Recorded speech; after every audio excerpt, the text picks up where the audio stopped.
Mga idol at mga kababayan, panibagong good news.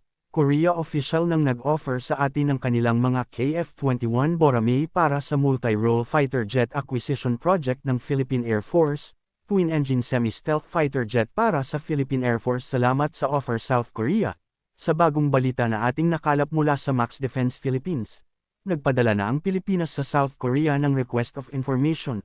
Ibig sabihin nito ay nagsisimula ng mag-inquire ang Pilipinas para sa maaring pagbili ng KF-21 Boramae. Maaring mangyari ang pagbili ng Pilipinas ng mga KF-21 Boramae sa oras na matapos ang unang batch ng MRF project ng Philippine Air Force. Sa ngayon ay F-16 at Just 39 Gripen ang naglalaban para sa pagkuha ng Pilipinas ng at least isang squadron o nasa 12 units ng mga multi-role fighter jet. Ang paunang pagbili ng nasa 12 units ng fighter jet ay project pa sa ilalim ng Horizon 2 ng AFP Modernization Program na nagsimula taong 2017.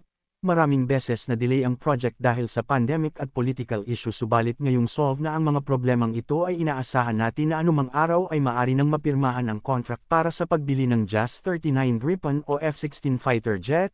Pag natapos na ang unang batch ng MRF project ay uusad na ang second batch na nasa ilalim ng Horizon 3 ng AFP Modernization Program. Inaasahang nasa 3 Squadron O-40 plus na mga brand new multi-role fighter jet ang bibilhin ng Pilipinas, at isa sa mga matunog na candidate pagdating sa project na ito ay ang KF-21 Boramae na gawa ng Korean Aerospace Industry na manufacturer din ng mga FA-50 ng Philippine Air Force. Malaki ang posibilidad na mag-acquire ang Philippine Air Force ng KF-21 dahil ito ay mayroon advanced technology equipped ng state-of-the-art na AVINEX, advanced na radar system and semi-stealth capabilities. Ang KF-21 din ay isang cost-effective na fighter aircraft compare sa ibang mga twin-engine fighter jet. Ito ay ayon mismo sa manufacturer nito na Korean Aerospace Industry. Tamang-tama ito sa katulad ng mga bansang hindi ganoon kalaki ang inilalaang pondo para sa armed forces.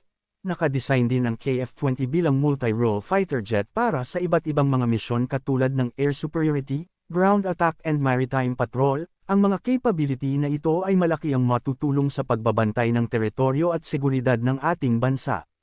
Isa din sa mga reason kung bakit matunog na candidate para sa MRF project ang KF-21 Boramae, ay upang mapalakas ang relasyon ng South Korea at Pilipinas na maaring magbukas ng maraming opportunity para sa ating bansa.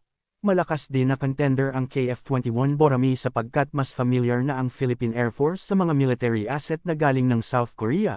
Isa ang Pilipinas sa mga nag-o-operate ng T-50 Advanced Trainer Jet o mas kilala sa ating bansa bilang FA-50 Light Fighter Jet.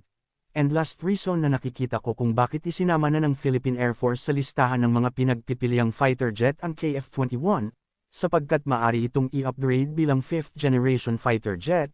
May plano ang South Korea na gawing fully stealth capable ang KF-21, bukod pa dito makakasabay din sa pagbabago ng technology sa hinaharap na panahon ng KF-21 dahil ito ay bagong develop na fighter jet. Ang tanging cons na lang na makikita natin sa mga Boramae ay una ang maintenance and operational cost. Magkaiba ang maintenance ng isang twin-engine fighter jet sa isang single-engine na fighter jet. Mas maraming mechanical and electronic component ang mga twin-engine katulad ng Boramae kaya medyo mabigat sa bulsa ang pag-o-operate nito. Ikalawa ay ang unproven combat record ng Boramae. Unlike sa ibang mga twin-engine fighter jet na available sa market, hindi pa proven in aerial combat ang Boramae dahil ito ay newly developed na fighter jet. Ikatlo ang training ng mga piloto. Sa ngayon ay nag-o-operate ang Pilipinas ng mga FA-50 jet na isang light fighter jet. Ang mga KF-21 naman sa kabilang banda ay isang advanced na multi-role fighter jet. Mas advanced na technology means need ng mas mataas na antas ng training upang makaiwas ang mag-o-operate ng Boramae sa anumang maaring maging human error. Last na nakikita ko na lang na cons ay ang paglala ng tensyon sa pagitan ng Pilipinas at China. Hinding-hindi magugustuhan ng China na magkaroon tayo ng mga advanced na military equipment, dahil alam nilang gagamitin natin iyon upang protektahan ang ating teritoryo at karapatan sa katubigang sakop ng Pilipinas. Maalala ko lamang nang mag-deploy ang United States dito sa ating ng kanilang pinaka-advanced na Typhoon missile launcher na kayang makaabot ng 500 kilometers ang range. Sinabi noong ng China na ang hakbang na ginagawa na ito ng Pilipinas at Amerika ay sumisira sa kapayapaan at kaayusan ng Indo-Pacific region. Tutol din ang China sa mga EDCA site o American military base na nandito sa Pilipinas. Kahit kailan ay hinding-hindi gugustuhin ng China na magkaroon ang Pilipinas ng mga advance na kagamitang pandigma, dahil alam nilang kayang pumalag ng Pilipinas laban sa harassment na ginagawa nila sa West Philippine Sea.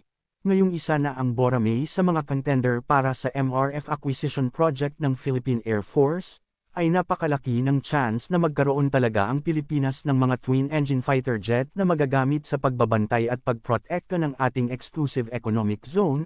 Sa mga nagtatanong kung ilang units ang maaring bilhin ng Pilipinas, ang sagot ay wala pang inilalabas ang Department of National Defense na impormasyon, meaning ang 40 fighter jet o 3 squadron ng multi-role fighter jet ay maaring pinagsamang single-engine fighter jet at twin-engine fighter jet depende sa budget na ibibigay ng ating pamahalaan.